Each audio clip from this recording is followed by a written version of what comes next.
수업 시작하겠습니다. 반갑습니다. 안녕하세요. 자, 저번주에 문제 풀면서 사학계획 승인 잠깐 했는데 사학계획 승인 좀 다시 빠르게 보고 나머지 부분 좀 보도록 하죠.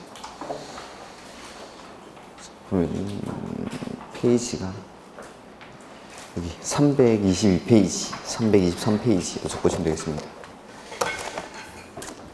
322, 323 요약집. 여러분은 합격이죠. 호우주의보를 뚫고 오는 사람 중에 제가 떨어진 사람은 별로 본 적이 없어가지고. 그렇죠. 교수님 말씀 너무 좋아요.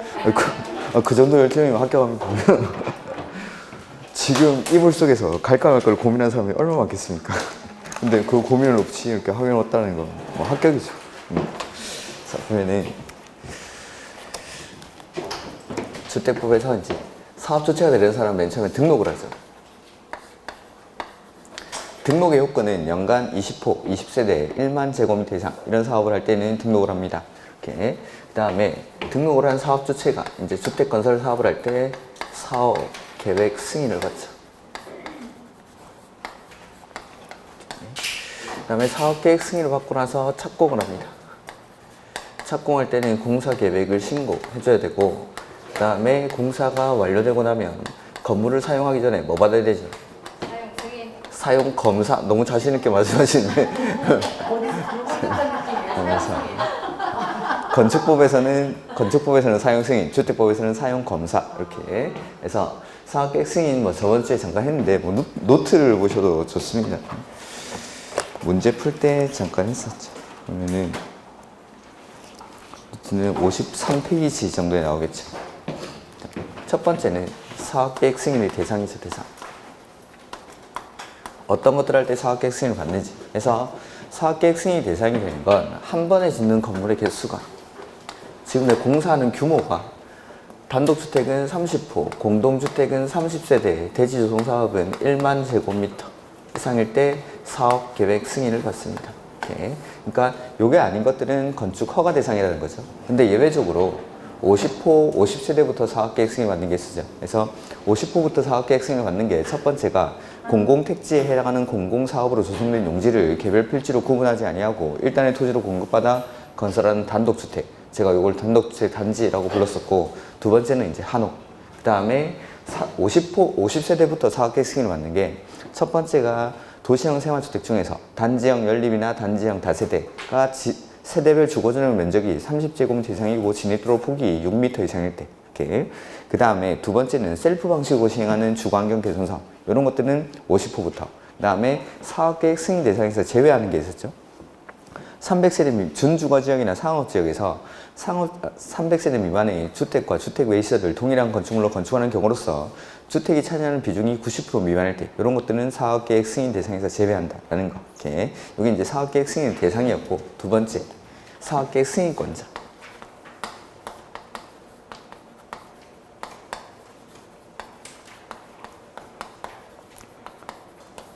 그래서 원칙은 사업계획 승인을 지자체장이 합니다. 그래서 이 지자체장은 면적을 가지고 구분했었는데, 면적이 10만 제곱미터 미만일 때에는 특별시장, 광역시장, 시장, 군수가 사업계획 승인을 하고, 면적이 10만 제곱미터 이상일 때에는 특별시장, 광역시장, 도지사, 대도시시장. 요걸 줄이면 이제 시, 도, 대도시 이렇게 되는 거예요. 시도, 대도시. 그래서 면적을 가지고 10만 제곱미터 미만일 때는 특별시장, 광역시장, 시장, 군수가, 10만 제곱미터 이상일 때는 시, 도, 대도시가. 그러니까 여기 보면은 특별시장, 광역시장 이 사람들은 면적에 관계없이 사업계획 승인을 특별시장, 광역시장에 합니다. 특별시나 광역시에서는. 한 명 더가 여기 대도시시장까지. 이 사람들은 면적에 관계없이 사업계획 승인을 하는 사람이고, 차이가 나는 건 시나 군에서.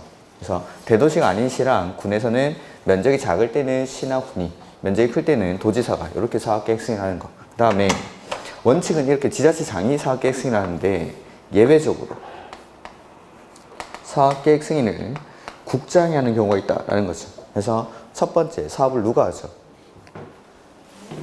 국가나 주공. 국가나 주공, 요걸 지방공사로 한번 바꿔낸 적이 있습니다. 국가나 주공이 사업을 시행하려고 할 때. 그 다음에 두 번째는 330만 제곱미터 이상은 뭐라고 했죠?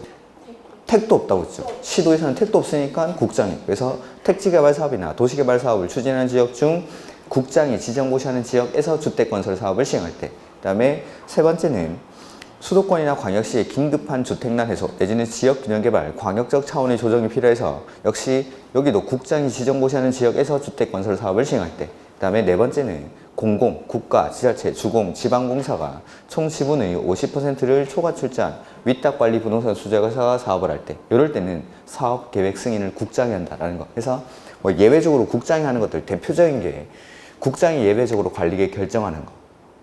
국장이 관리계획 예외적으로 결정하는 게 뭐였죠? 국장이 입안한 거. 두 번째는 개발 제한구역, 시가 조정 맞습니다. 개발 제한구역, 그 다음에 국가계획과 연계하여 시가와 조정구역의 지정이 필요할 때, 요 세 가지. 그 다음에 도시개발구역을 예외적으로 국장이 지정하는 경우도 있었죠. 천국이제요 이렇게 했던 거. 그래서 둘 이상의 시, 도, 대도시에 걸쳐서 도시개발구역을 지정할 때에는 협의를 해야 되는데 협의가 이루어지지 않을 때. 그 다음에 두 번째는 국가가 사업을 시행할 때. 세 번째는 천재지변이 발생했을 때. 그 다음에 국장한테 제한하는 경우가 있고 눈을 뻘쭘뻘쭘 하고 있으니까 보죠. 그냥 노트로. 그러면은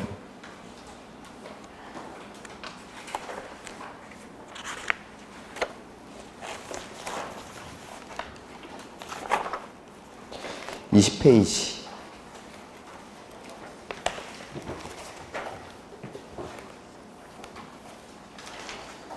20페이지에 우측 하단에 거기 박스로 되어 있는 거, 그게 천국이제요 이렇게 해서 네 번째가 국장한테 제한하는 경우죠. 공공기관이나 정부 출연기관 이상이 면적 30만 제곱미터 이상으로 국가계획과 밀접한 관련이 있을 때, 이럴 때는 국장한테 제한할 수 있고, 국장한테 요청하는 경우는 관계 중앙행정기관 이상이 국장한테 요청할 때. 그 다음에 여기 나와 있는 사업계획 승인은 국장이 하는 경우, 이런 것들은 뭐 시험에 수시로 나오는 겁니다. 예외적으로 국장이 하는 것 중에 가장 대표적인 게 관리계획을 예외적으로 국장이 하는 거, 그 다음에 도시개발구역 예외적으로 국장이 지정하는 거, 그 다음에 사업계획 승인을 국장이 하는 거, 그 다음에 세 번째는 이제 착공 의무기관이죠.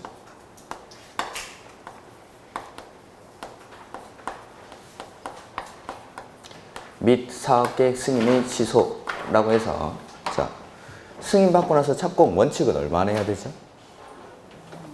5년. 우리가 건축법에서 건축 허가 받고 나서 착공은 2년. 그래서 사업계획 승인받고 나서 착공은 원칙은 5년 안에. 그래서 단지 전체에 대해서 사업계획 승인을 받았을 때는 승인받은 날로부터 5년 내에 착공을 해야 됩니다. 근데 공구별로 사업을 시행하는 내용으로 승인을 받은 경우에는 최초로 공사를 진행하는 공구에 대해서는 똑같이 승인받은 날로부터 5년 내에 착공을 해야 되고, 최초의 공구, 외의 공구는 최초 착공 신고일로부터 2년 내에 착공을 해야 된다라는 거. 그 다음에 여기 5년짜리들, 요거는 1년의 범위에서 연장할 수가 있습니다. 정당한 사유가 있을 때는. 정당한 사유가 있을 때는 1년의 범위 내에서 연장되는 건 5년짜리들만. 최초의 공구, 외의 공구는 연장이 안 되고, 그 다음에 이 5년 안에 착공을 안 하면 사업계획 승인을 어떻게 하죠? 취소하여야 한다. 취소할 수 있다. 취소할 수 있다. 주택법, 저도 헷갈렸네. 취소할 수 있다. 그래서 주택법에서 취소 나오면 무조건 할 수 있다라고 했죠. 그래서 5년 안에 착공을 안 하면 사업계획 승인을 취소할 수 있다. 지금 우리 책에는 뒷페이지 323페이지에 나오는 거죠. 323페이지가 아니고 325페이지. 이렇게. 그 다음에 325페이지에 거기 5번에 사업계획 승인 취소라고 되어 있죠. 이렇게. 그래서 승인받을 날로부터 5년 안에 착공 안 하면은 사업계획 승인을 취소할 수 있다. 다만 최초 공구, 외의 공구는 착공을 안 하더라도 사업계획 승인을 취소할 수가 없습니다. 최초 공구, 외의 공구는. 그 다음에 두 번째는 대지의 소유권을 상실했을 때. 그 다음에 세 번째는 사업 주체의 부도나 파산 등으로 공사 완료가 불가능할 때, 이럴 때에는 사업계획 승인을 취소할 수 있다. 취소할 수 있다. 그 다음에 그 책에 보면은 그 박스 바로 위에 올라가 보면 가로 안에 다만 다음 2 또는 3에 해당하는 경우로서 분양 보증이 된 사업은 제외. 거기 밑줄을 해놓고 노트에는 요거 좀 써놓을까요? 요거 노트에 빠져 있을 겁니다. 그래서 2번, 3번 대지의 소유권을 상실했거나 아니면은 공사 완료가 불가능할 때, 대지의 소유권을 상실했거나 공사 완료가 불가능하더라도 분양 보증이 된 사업은 취소할 수가 없습니다. 분양 보증이 된 사업은 이거는 보증 받았으니까 보증인이 시공자를 선정해서 잔여공사를 마무리할 겁니다.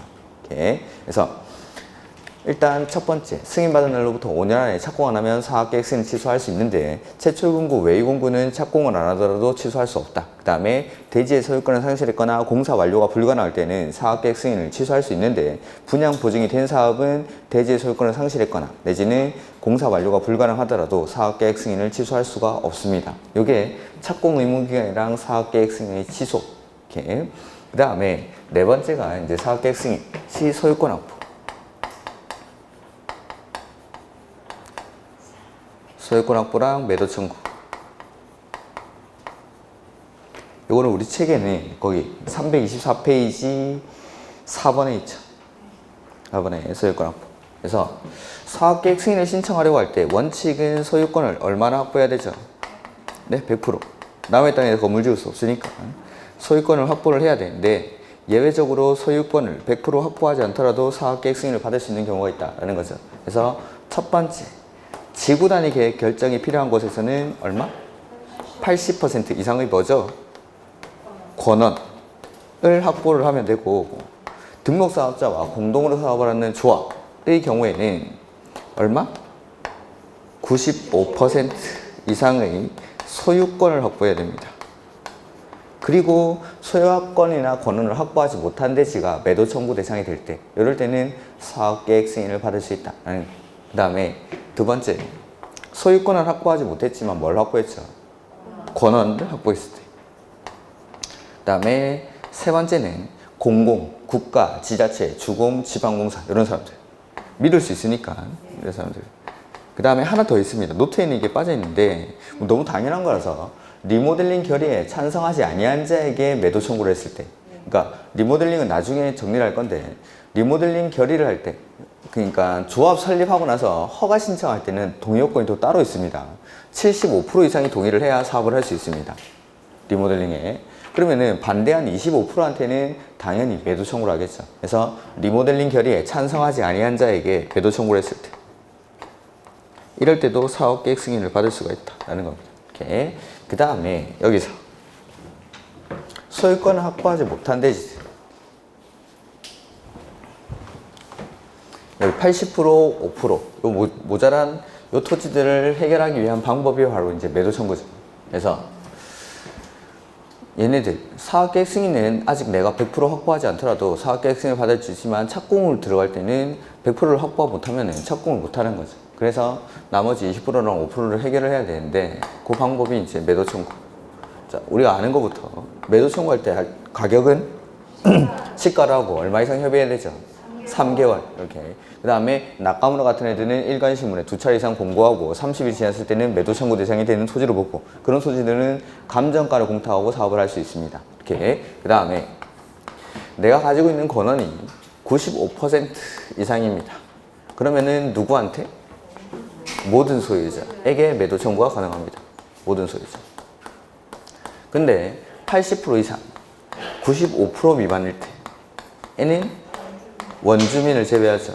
여기서 원주민이라는 건 지구단위 계획구역 결정고시일 10년 이전에 해당 대지에 대한 소유권을 취득해서 계속 소유하고 있는 사람, 이런 사람들 빼고 나머지 사람에게 매도 청구할 수 있다는 거. 이렇게. 이게 이제 소유권 확보랑 매도 청구에 관한 내용. 이렇게. 여기서 보면은 크게는 이 사업계획 승인은 4가지 정도. 보면 첫 번째가 사업계획 승인의 대상. 어떤 사업을 할 때 사업계획 승인을 받는지. 원칙은 한 번에 30호, 30세대 1만 제곱미터인데 예외적으로 50호, 50세대부터 사업계획 승인 받는 거. 그 다음에 아까 사업계획 승인 대상에서 제외하는 거. 그거 한번 다시 한번 보면은 준주거지역이나 상업지역에서 300세대 미만의 주택과 주택 외 시설을 동일한 건축물로 건축하는 경우로서 그 주택이 그 건물의 연면적에서 주택이 차지하는 비중이 90% 미만일 때, 요거는 사업계획 승인 대상에서 제외하니까 허가받고 지을 수 있다라는 거죠. 그 다음에 두 번째는 사업계획 승인권자. 그래서 원칙은 지자체장이 사업계획 승인을 하는데 예외적으로 국장이 사업계획 승인을 하는 경우. 요거는 뭐 문제 보시면 아시겠지만 사례형으로 되게 많이 나옵니다. 그래서 뭐 A광역시 B구에서 뭐 사업을 할 때 누구한테 사업계획 승인 받는지, 뭐 한국토지주택공사가 사업을 뭐 A광역시 B구에서 사업을 하려고 한다. 이럴 때 사업계획 승인 누구한테 받는지 이런 것들을 나중에 문제 풀면서 확인해 보도록 하고, 그 다음에 세 번째가 착공 의무기간이랑 사업계획 승인의 지속. 그래서 원칙은 승인받고 나서 5년을 착공하는데 공구별로 사업을 할 때는 최초로 공사를 진행하는 공구는 승인받은 날로부터 5년 내, 그 다음에 최초 공구 외 공구는 최초 착공 신고일로부터 2년. 근데 요 5년짜리들 요거는 정당한 사유가 있으면 연장을 해줍니다. 요 정당한 사유가 시험에 한번 나온 적이 있는데 우리 문제에 아마 나와 있을 거니까 그때 한번 보도록 하고, 그 다음에 두 번째는 대지의 소유권을 상실했거나, 세 번째는 공사 완료가 불가능할 때. 근데 대지의 소유권을 상실했거나 공사 완료가 불가능하더라도 어떤 경우에는 취소할 수가 없죠. 분양 보증을 받은 경우에는 취소할 수가 없습니다. 그렇지? 그 다음에 네 번째가 소유권 확보랑 매도 청구. 그래서 사업계획 승인을 신청하려고 할 때 N은 원칙은 소유권을 100% 확보해야 되지만 예외적으로 소유권을 100% 확보하지 않아도 되는 경우들. 그래서 첫 번째, 지구단위 계획 결정이 필요한 데서는 80% 이상의 권원. 그 다음에 주택조합의 경우에는 95% 이상의 소유권을 확보하고 나머지 토지가 매도 청구 대상이 될 때. 두 번째는 권원을 확보했을 때. 그 다음에 국가, 지자체, 주공, 지방공사. 그 다음에 네 번째는 리모델링 결의에 찬성하지 아니한 자에게 매도 청구를 했을 때. 이럴 때는 사업계획 승인을 받을 수 있다라는 거고, 매도 청구할 때 내가 가지고 있는 권원이 95% 이상이면은 모든 소유자에게 가능하지만 80% 이상, 95% 미만일 때는 원주민을 제외하고, 그리고 매도 청구할 때 가격을 시가로 하고 3개월 이상 협의해야 되고, 나카무라 같은 애들은 일간신문에 2차례 이상 공고하고. 이렇게 쉽죠? 이 네 가지가 싹 다 시험 문제니까 하나하나가 다 개별적으로 문제에 나올 수 있는 것들입니다. 그래서 이렇게 크게 네 가지로 구분해서 공부를 하시면 됩니다. 그 다음에 우리 책의 325페이지 주택건설의 특례라는 게 나오죠. 자, 저 저번 주에 수용 한번 정리하겠다 했죠. 수용을 여기서 지금 한번 정리해 보세요. 수용은 우리 공법에서 총 4번이 나옵니다. 4번.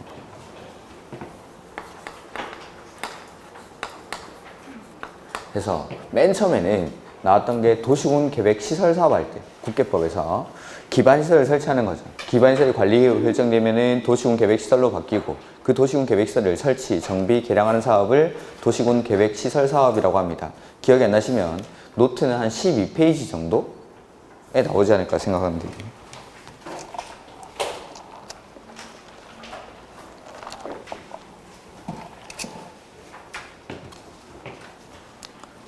페이지? 네, 거기. 그래서 실시에 들어가면 시행자가 이제 사업을 실시할 때 이 사람은 기반시설 설치하는 사람이니까 여러 가지 혜택을 주죠.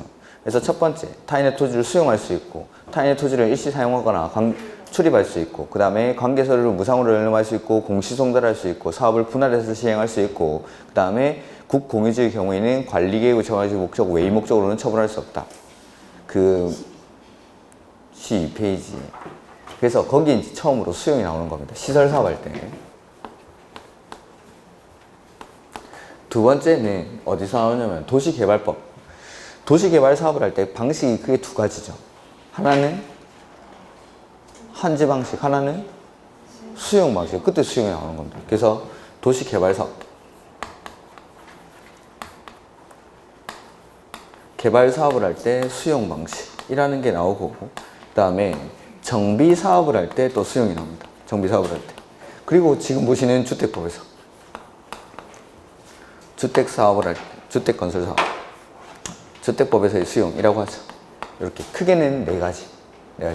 그래서 기반시설 설치할 때, 도시군 계획 시설 사업을 할 때 수용이 나오고, 개발 사업에서 수용 방식, 정비 사업에서도 수용이 나옵니다. 그 다음에 주택법에서 수용.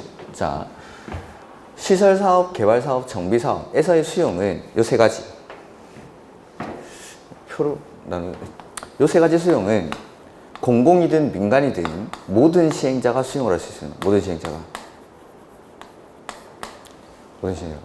그래서 공공이든 민간이든 수용을 할 수 있죠. 자, 개발 사업에서 민간이 수용할 때에는, 민간이 수용 방식으로 할 때는 동의가 필요한데, 면적 3분의 2 이상을 소유하고 소유자 총수 2분의 1 이상을 동의를 받아요. 기억이 안 나시는 분들을 위해서 참 책 노트 안 가지고 오신 분도 계신 것 같으니까 책을 보면은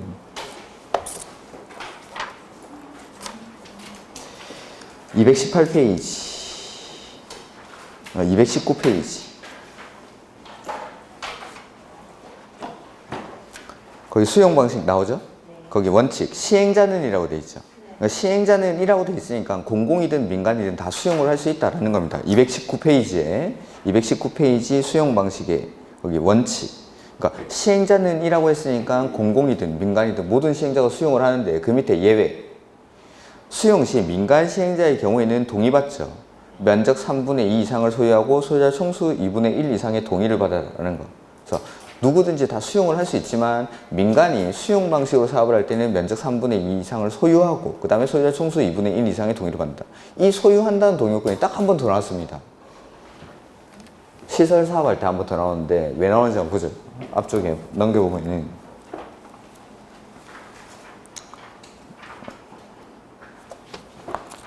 뭐 노트 있으신 분들은 12페이지 계속 보시면 되고 우리 요약서에는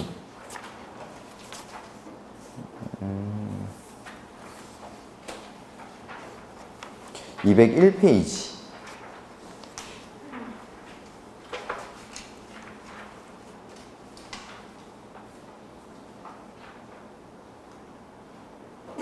그래서 뭐 시행자가 나오는데 원칙은 시행자가 행정청입니다. 도시계획시설사업의 시행자는 여기 너무 좀 201페이지 노트가 아니라 노트는 12페이지 계속 보시면 되고 요약서는 지금 시행자가 안 나와 있는데 원칙은 행정청 그래서 원칙은 특, 광, 시, 군이 사업을 시행하는 게 원칙인데 예외적으로 국장이나 도지사도 사업을 할 수 있죠. 근데 도시군계획시설 사업을 시행하는 지역이 둘 이상의 특광시군에 걸려 있으면 어떻게 하죠? 협의를 해야 되는데 협의가 이루어지지 않을 때 국장이나 도지사가 시행자를 지정해 줍니다. 이게 원칙적인 시행자. 근데 자, 그러니까 제가 그 시설 사업에서 시행자를 설명드릴 때 보면은 시설 사업의 시행자는 원칙은 행정청.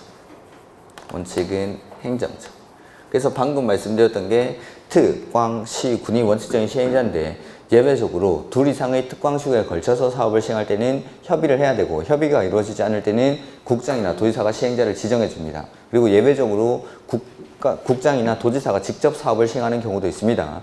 국가계획과 관련됐을 때는 국장이, 광역도시계획과 관련됐을 때는 도지사가 직접 사업을 할 수 있다. 여기까지가 행정청의 시행자. 근데 예외적으로 그러니까 이 행정청들이 입안권자라고 했었죠. 입안권자. 관리계획의 입안권자가 기반시설의 설치, 정비, 개량에 대해서 도시군 관리계획으로 입안을 했으니까 그 사람들이 설치를 하는 겁니다. 근데 예외적으로 비행정청도 사업의 시행자가 될 수 있습니까? 비행정청은 그냥은 안 되고 뭐 받아서? 지정을 받은 경우에. 그리고 이 지정을 받을 때 비행정청 중에서 민간 시행자 이런 사람들은 동의를 받아야 되죠. 그 동의 요건이 면적 3분의 2 이상을 소유하고 소유자 총수 2분의 1 이상의 동의를 받아야 되죠. 요때. 그러니까 자, 이 민간 시행자가 나중에 뭐 할 거냐면 저 시행자 실시에 들어가면은 이 시행자도 수용할 수 있습니까? 네. 왜냐하면은 시설 사업의 모든 시행자는 수용을 할 수 있으니까 민간 시행자도 수용을 할 수 있다라는 겁니다. 시설 사업의 시행자도. 그러니까 이 사람들도 민간이 도로 설치하는데 그 도로 부지를 민간한테 전부 수용을 해가지고 사업을 해라 라고 하면은 이 사람 돈 버는 거 혜택 주는 거밖에 안 됩니다. 그러니까 민간이 기반시설 설치 사업을 할 때에는 면적 3분의 2 이상을 소유하고 오라는 거죠. 그러면 나머지 공익적인 목적이 있으니까 나머지 3분의 1은 네가 수용할 수 있도록 해주겠다라는 거. 똑같은 취지로 개발 사업할 때도 민간도 수용 방식으로 사업을 할 수 있는데 민간이 도시개발구역 전부를 수용을 해가지고 사업을 하면은 민간 돈 버는 거 도와주는 겁니다. 그러니까 3분의 2는 소유하고 오라는 거죠. 그러면은 도시개발 사업도 공익적인 측면이 있으니까 나머지 3분의 1에 대해서는 수용할 수 있는 권리를 주겠다라는 거. 그래서 면적 3분의 2를 소유한다는 건 딱 두 번 나오는데 여기서 시설 사업할 때 비행정청은 지정을 받아야 되는데 그 지정받는 사람 중에 민간 시행자가 시행자로 지정받기 위해서 그때 면적 3분의 2 이상을 소유해라 이거 한번 나오고, 그 다음에 개발 사업을 수용 방식으로 할 때, 민간이 도시개발 사업을 수용 방식으로 할 때는 면적 3분의 2 이상을 소유한다라는 거. 근데 이제 우리가 조합이라든지 개발법에서 조합이라든지 개발계획 수립할 때는 동의요건이 면적 3분의 2 이상이랑 소유자 총수 2분의 1, 그거랑은 다른 동의요건이죠. 전에 한번 말씀드렸죠.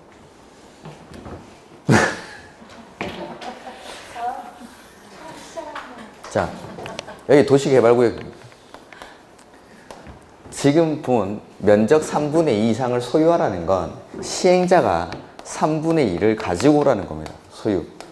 그리고 나서 소유자, 총수 2분의 1 이상의 동의를 받으라는 거죠. 그 나머지 소유자들이 동의를 받는 겁니다. 시행자가 3분의 1을 가지고 오는 거. 이게 면적 3분의 1을 소유하라는 거고, 우리 개발법에서 조합 만들 때 동의요건이 뭐죠? 공부하고 계시는 거죠. 그건 정비법. 431, 재개 431, 재개발할 때. 재개 431이고, 25페이지, 22페이지, 노트 22페이지 한번 보십시오.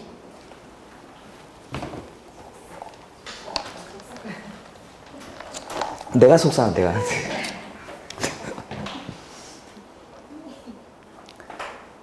거기 조합에 보면은 조합 설립 시 동의요건이 면적 3분의 1이랑 소유자 총수 2분의 1이죠? 그게 조합 설립할 때 동의요건. 이 동의요건이 또 한 번 더 나오는 게 개발계획 수립할 때. 개발계획 수립할 때 환지랑 수용 중에 언제 동의받죠? 개발 사업할 때 개발계획 수립 시 동의를 받죠?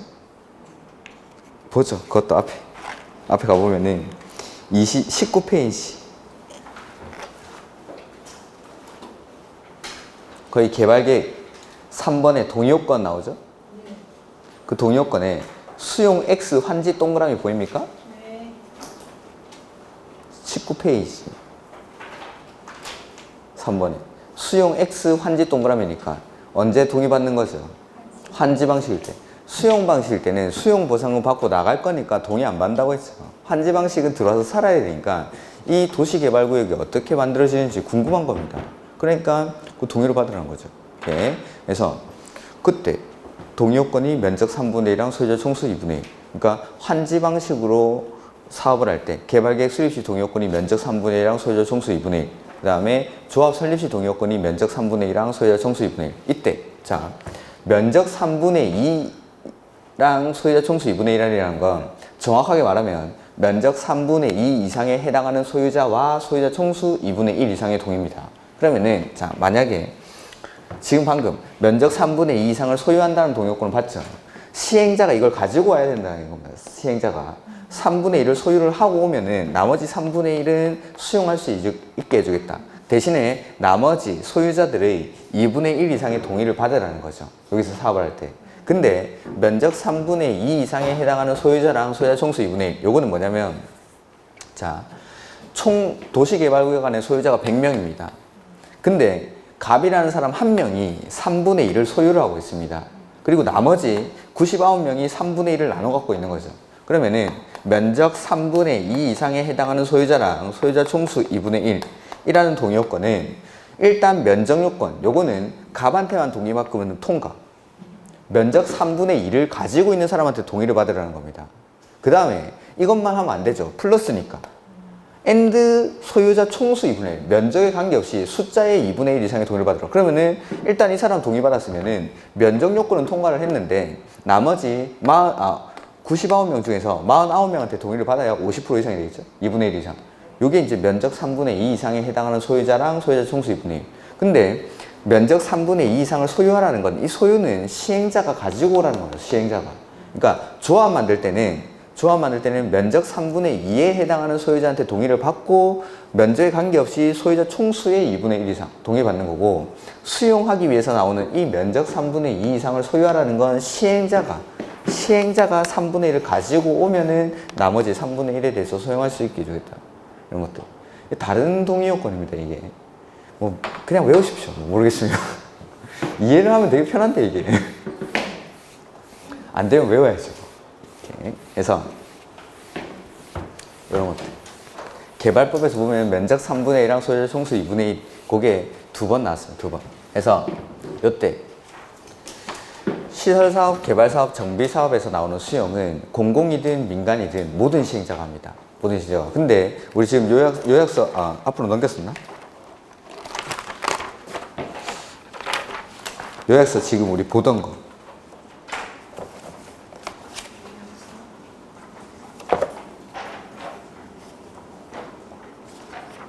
거기 325페이지.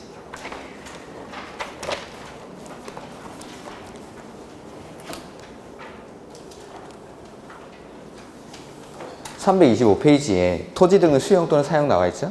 주택법에서의 수용은 가로 1번에 누가 한다라고 되어 있죠.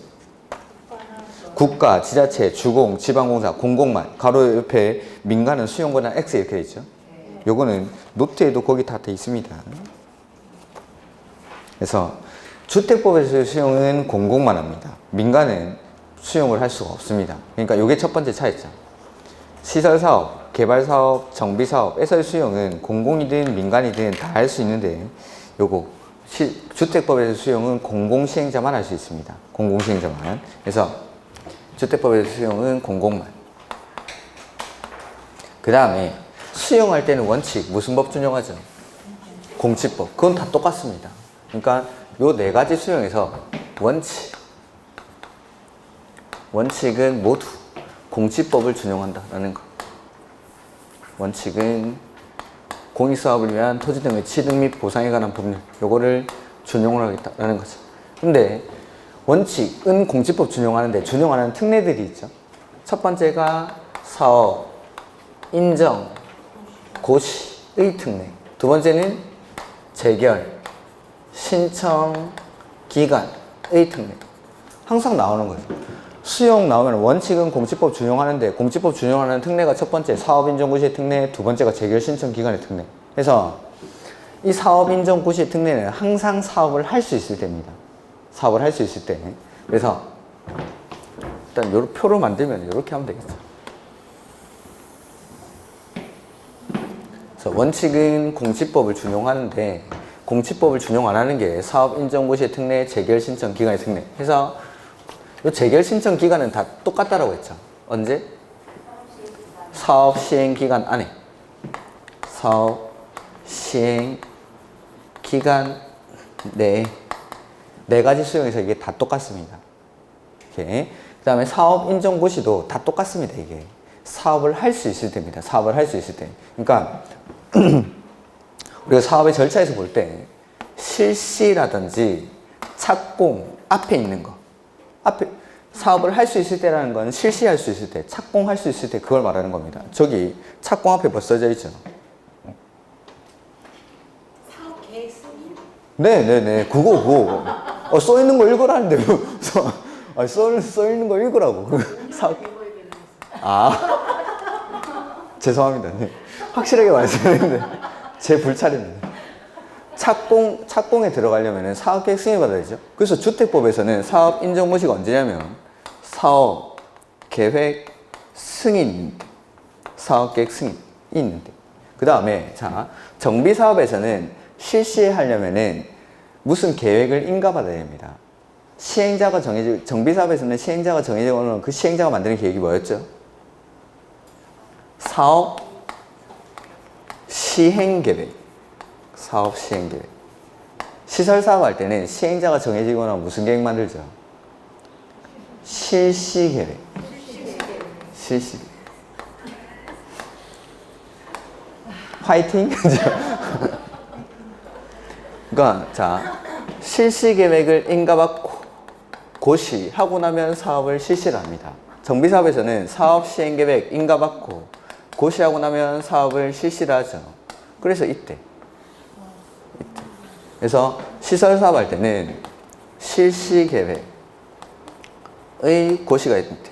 그 다음에 정비사업에서는 사업, 시행, 계획, 인가, 고시가 있는 때. 다 사업을 할 수 있을 때. 사업을 할 수 있을 때. 한마디로 말하면 사업을 할 수 있을 때. 그러니까 사업의 절차, 제가 1, 2월 달에 나눠드린 그 절차도 들고 있습니까? 어디 갖다 버린 거 아닙니까?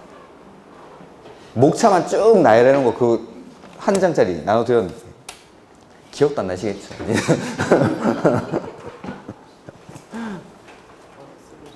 1, 2월 달에 목차만 쭉 제가 저기 항상 저기 옆에 목차 쓰는 거 그거 나눠드린 적 있습니다.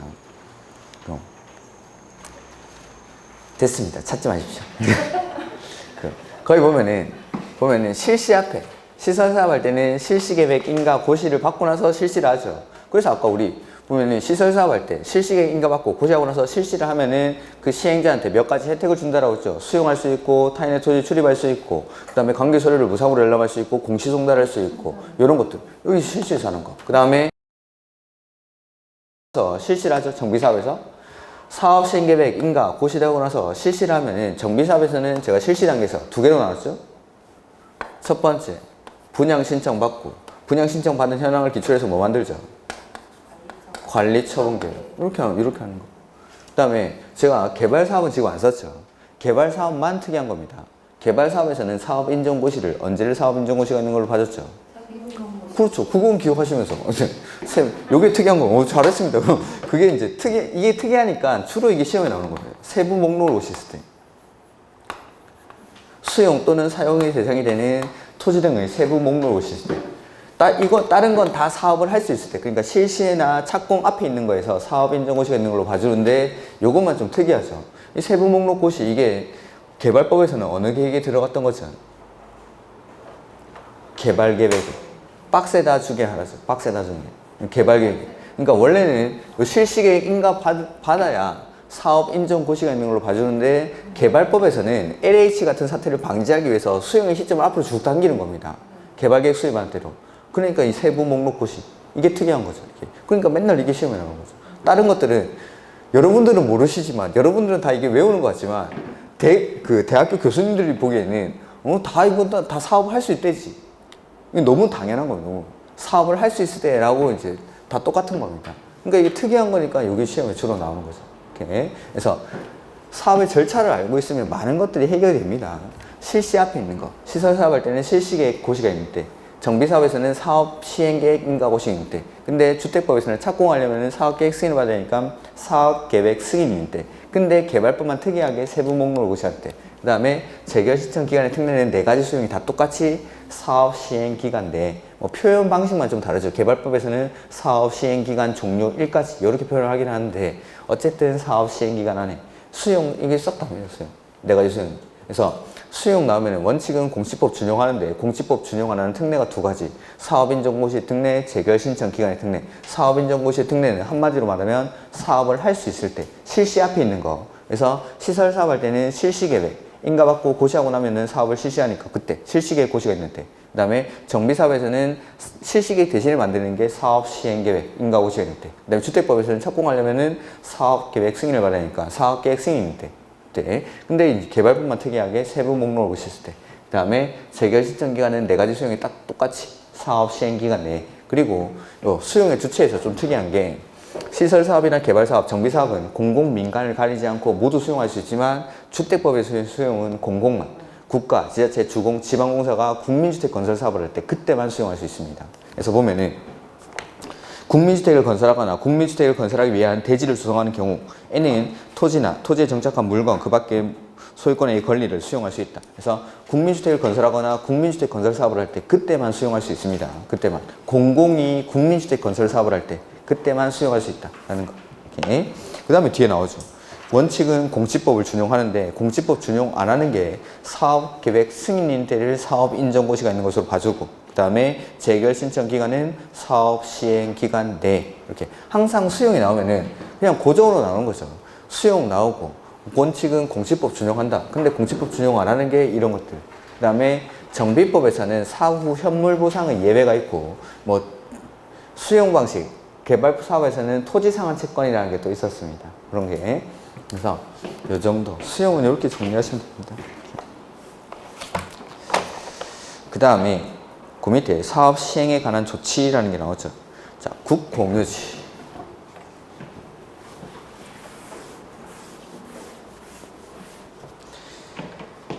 뭐 처음 들어보는 것 같지만 처음 한 거 아닙니다. 이거 다 했던 겁니다. 그 다음에 국공유지. 매각하거나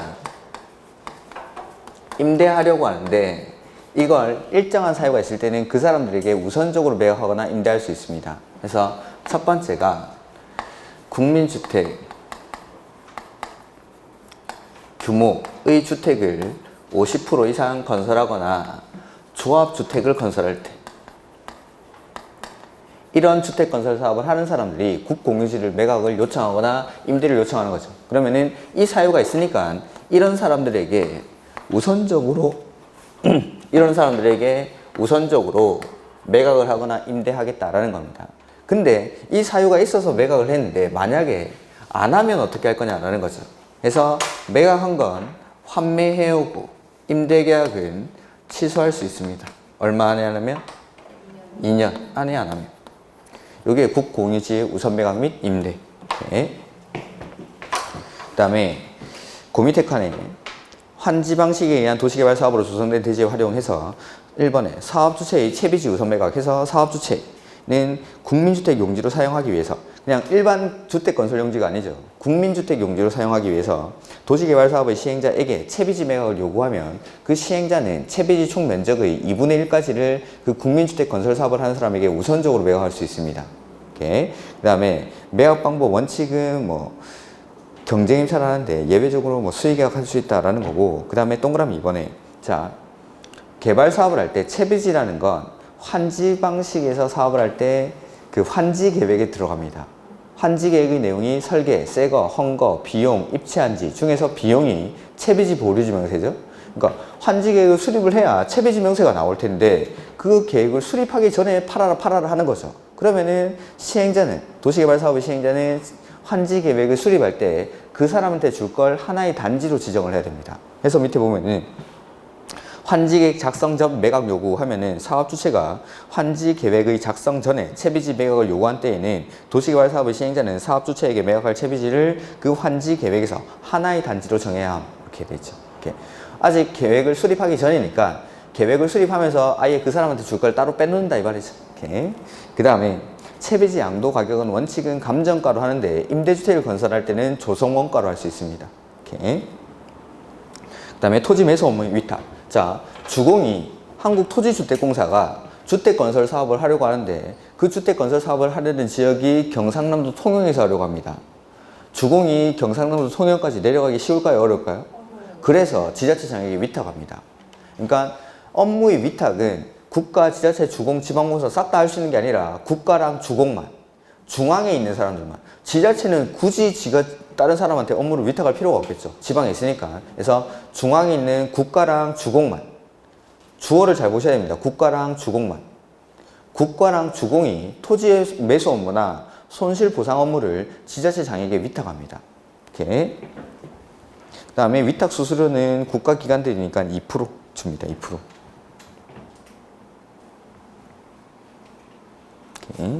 이런 것들은 우리 노트에도 그 정리가 되어 있죠. 제가 표로 정리를 했는데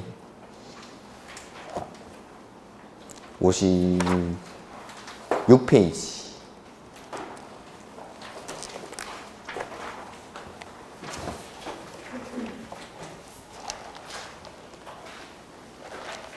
56페이지 보면 아래쪽에 표가 하나 있죠. 거기 주어를 잘 보세요. 주어. 사업 주체, 누가 뭘 할 수 있는지. 그러니까 보면은 수용이랑 타인 토지 출입 이런 것들은 공공이 다 할 수 있죠. 지금 우리 책에는 출입이 안 나와 있습니다. 그러니까 공공, 국가, 지자체, 주공, 지방공사가 수용할 수 있고 타인의 토지에 출입할 수 있습니다. 그 다음에 방금 봤던 업무의 위탁, 요거는 누구만? 국가랑 주공만. 그 다음에 우리 책에 또 안 나와 있는데 서류의 무상 열람. 국민주택 건설 사업을 하는 사람은 공공이든 민간이든 다 관계 서류를 무상으로 열람할 수 있습니다. 이렇게 국민주택 건설 사업을 하는 사람이니까 이런 것들. 그래서 주어를 잘 보시고 누가 뭘 할 수 있는지. 이렇게. 그래서 수용이라든지 출입은 국가, 지자체, 주공, 지방공사 모든 시행자가 아니라 모든 공공이. 근데 업무의 위탁은 국가랑 주공만. 중앙에 있는 사람이 지방에 내려가기 힘드니까 그런 것들을 한다라고 생각하십시오. 그 다음에 공사의 시작 요거는 아까 했던 거죠. 착공 의무 기간. 그래서 승인받으려면 원칙 5년 안에 해야 된다라는 거고. 자, 공사가 끝났죠? 그러면 이제 사용 검사를 받아야겠죠. 사용 검사. 그러면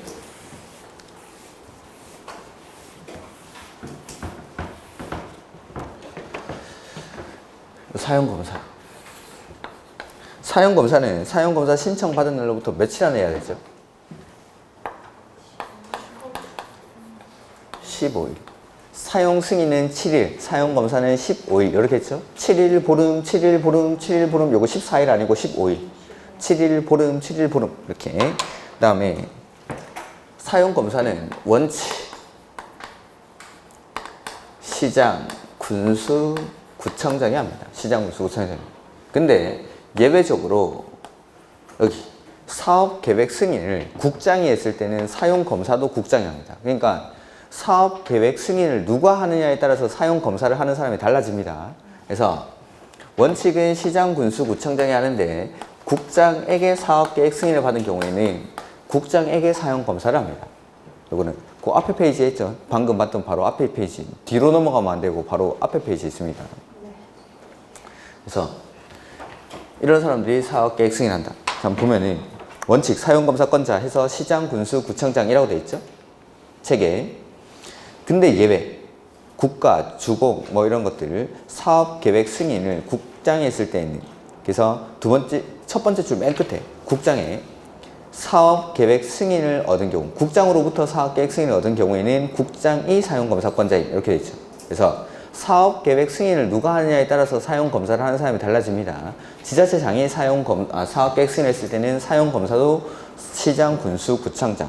사업 계획 승인을 국장이 했으면 사용 검사도 국장. 이렇게. 다만 밑에 보면은 분할 시행인 경우, 사업 계획 승인을 받은 경우 완공된 주택에 대해서 공구별로 사용 검사를 받을 수 있고, 자, 공구라는 건 여기 착공신고랑 사용 검사를 별도로 수행한다라고 했습니다.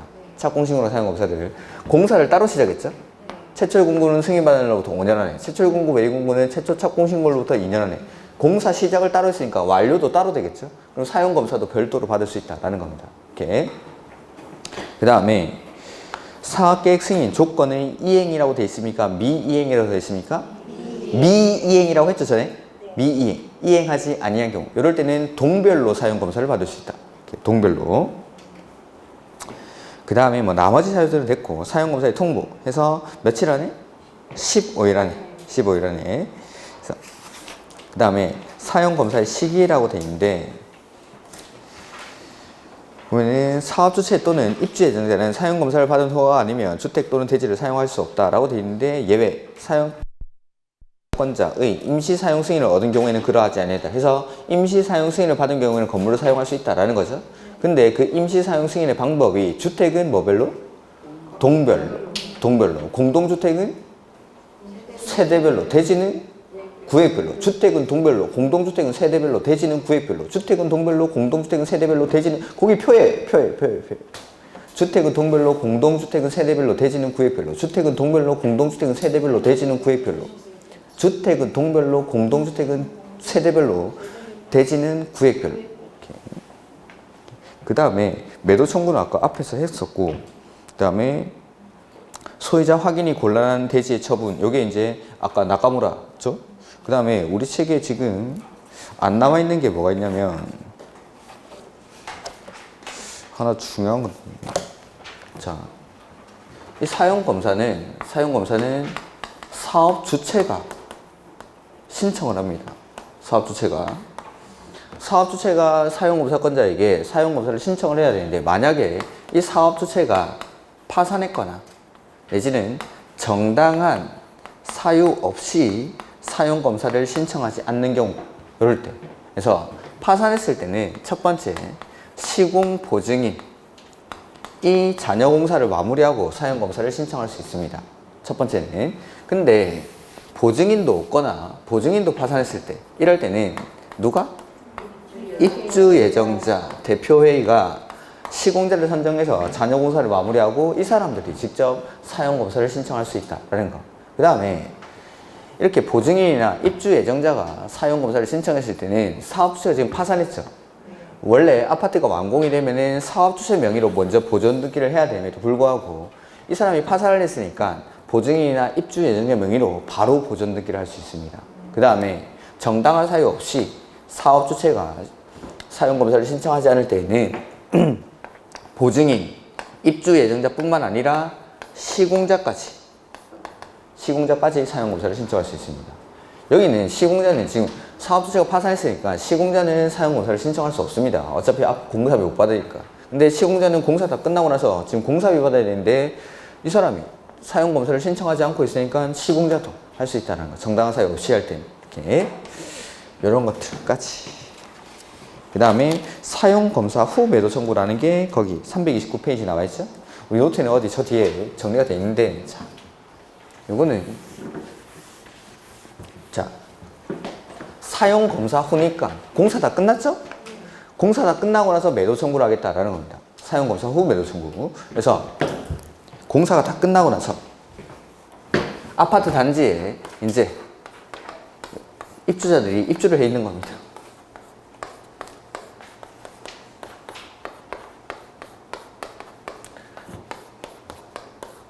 완공이 돼가지고 여기 주택단지에 입주를 해 있는데, 여기 자, 사업계획 승인을 신청할 때 소유자 확인이 안 돼가지고 소재 확인이 안 돼서 일간신문에 2차례 이상 공고를 하고 30일 지나서 감정가를 공탁하고 사업을 한 거죠. 그래서 나카무라 땅이라서 감정가를 공탁하고 사업을 했습니다. 근데 죽은 줄 알았던 나카무라가 갑자기 살아 돌아온 거죠. 해가지고 이 사람이 진정 명의 회복을 위한 소유권 이전 듣기 말소 청구 소송을 해가지고 승소를 합니다. 그러면은 승인이 아니라 승소를 하면은 나카무라는 이 부분에 대한 소유권을 회복을 해버렸죠. 그러면 이 입주자들, 아파트에 살고 있는 사람들은 지금 나카무라 땅 위에 살고 있는 겁니다. 그러니까 이 사람한테 사용검사 후에 공사가 다 끝났는데 이 소유권을 회복한 나카무라한테 좀 팔고 나가주십시오 라고 하는 게 사용검사 후 매도 청구가. 이렇게. 근데 이 나카무라가 소유권을 회복한 면적이 너무 넓으면 안 된다고 했죠. 그래서 얼마나 미만일 때? 5% 미만일 때는. 그 다음에 여기서 매도 청구 소송을 제기할 때에는 이 입주자 전체가 원고가 될 텐데, 이 입주민들이 전체 아파트에 법원에 갈 수 없으니까 대표자를 선정하죠. 대표자를 선정할 때는 동의요건이 4분의 3 이상의 동의를 받은 대표자가 법원에 갑니다. 그러면 대표자가 받은 판결의 효력은 대표자한테만 미칩니까? 전체에 미칩니까? 동의한 사람한테만 미칩니까? 전체. 그 다음에 이 매도 청구 의사표시는 나카무라가 소유권을 회복한 날부터 얼마 안에 송달돼야 되죠? 2년 안에. 이런 내용들이 매도 청구에 사용검사 후 매도 청구. 그래서 가로 1번에 주택의 소유자들은 주택단지 전체 대지에 속하는 일부 토지에 대한 소유권 이전 듣기 말소 소송 등에 따라 사용검사 이후에 해당 토지의 소유권을 회복한 자에게 해당 토지를 뭘로? 시가. 매도 청구할 때 항상 가격은 시가로 매도할 것을 청구할 수 있다. 그 다음에 주택의 소유자들은 대표자를 선정해서 매도 청구에 관한 소송을 제기할 수 있다. 이 경우 대표자는 주택의 소유자 전체 얼마? 4분의 3 이상의 동의를 얻어 선정한다. 그 다음에 매도 청구에 관한 소송에 대한 판결의 효력은 주택 소유자 전체에 대해서 효력이 있다라는 거. 대표자한테만 미치는 게 아니죠. 그 다음에 매도 청구를 하려는 경우에는 해당 토지 면적이 주택단지 전체 대지 면적의 얼마? 5% 미만. 그 다음에 실소유자가 소유권을 회복한 날부터 얼마 안에 송달돼야 되죠? 2년 안에 의사표시가 송달해야 되고, 그 다음 원래 이 주택 대지에 대한 소유권은 사업주체가 원래는 사업계획 승인을 신청할 때 소유권을 확보했어야 되는데 사업주체가 나카무라가 어디 있는지를 못 찾은 거죠. 그러니까 이 입주자들은 사업주체에게 그 전액을 구상할 수 있습니다. 이렇게. 이런 것들이 사용검사 후 매도 청구. 그 다음에 주택의 공급 나오는데 요거는 조금 쉬었다가 보도록 하죠.